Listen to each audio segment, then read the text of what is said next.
glad I didn't miss the honeybees. Did you know without bees, we might not have apples? Well, fortunately for a lot of the plants that we grow, we have different ways of pollinating. But bees are nature's pollinators. And so a lot of the other plants that we don't rely on for food and maybe don't think are as pretty as other plants, they're going to start to fail because we're not going to be able to step in and take over that role. Well, as climates are changing around the world, we're getting different rainy seasons, different hot seasons.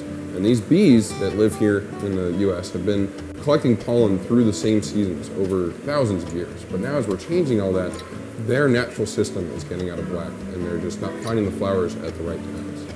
I love the western pond turtle, but I hear they're disappearing. Is that true? So these western pond turtles are having a big problem right now because for two reasons. There's the red-eared sliders, which are supposed to live in central US, but lately have been really expanding their boundaries, taking over a lot of space, and forcing out native species like the western pond turtle.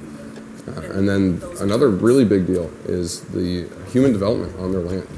We're diverting rivers and streams that these guys live in to water our homes and our fields, but also so that we can build right on them, and these guys just don't have anywhere else to go. I've never seen a California king snake. They don't look that scary in person. Do they bite? No, these guys don't bite people. They're really not aggressive snakes, unless you're a small mammal like a mouse or a little gopher or another snake, including venomous snakes like rattlers.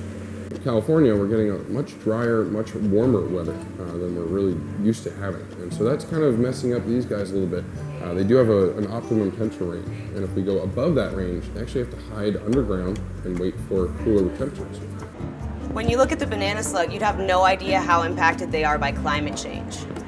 Well, as we're changing our climate around the world, it's affecting the behavior of these banana slugs. They do have an optimum temperature range in which they can really roam around and do their work.